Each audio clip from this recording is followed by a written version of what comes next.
An interview with Elton John is currently on CBS this morning. He's preparing for his final show in America at Dodger Stadium in Los Angeles. Now, sadly, because of modern day technology, it's probably not going to feel like that he ever left. That's pretty sad, isn't it?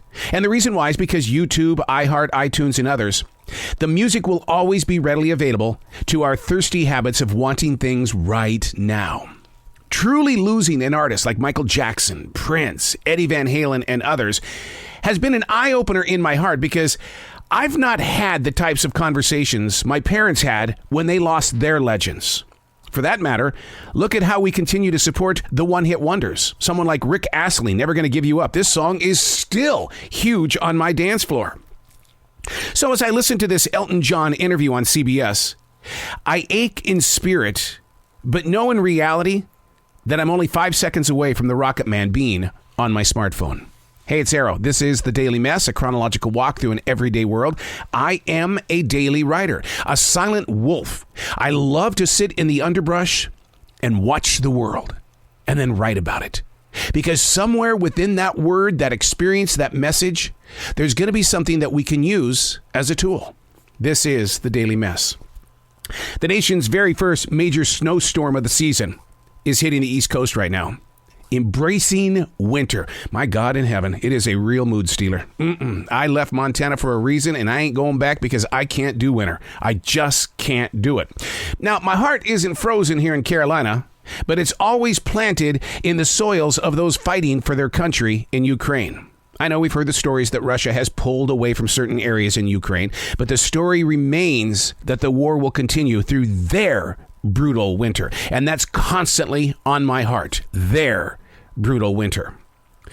The world can't turn its back, knowing that our snow is not like their snow. In America, we have roofs over our heads. Those in Ukraine, they've got holes in their walls and the streets are just cluttered with debris. As a nation, as a globe, we've got to remain connected in a way to try to warm up the lives of those that are facing daily battles. Your personal strength can be activated in the eyes and hearts of someone that's always in need. Allow your presence, understand your presence, get in touch with your presence, to be present in another person's snowy sky.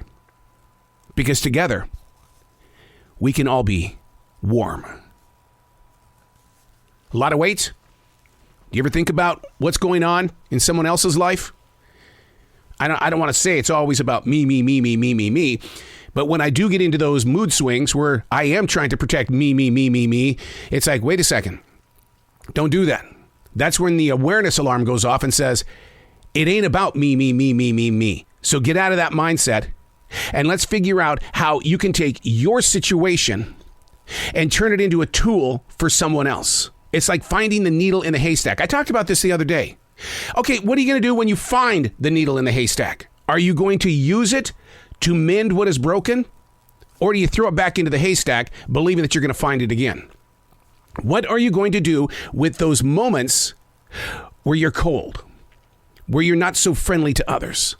You realize you're this way, but you don't have to settle into it. Now, my dad did.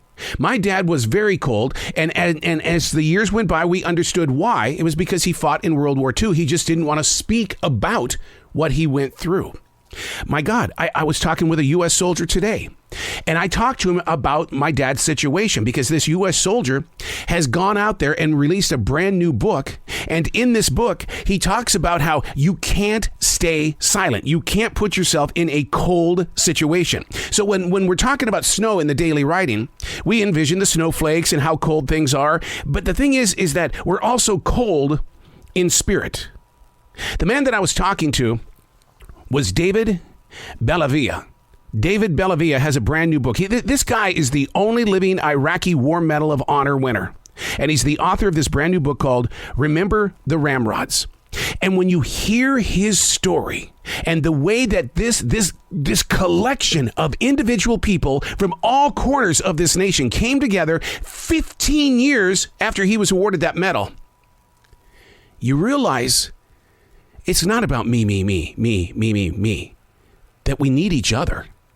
And that when we get into those moments, such as a war in Ukraine, it's those moments of togetherness that shape how we grow forward. I'm Arrow, and that's the Daily Mess.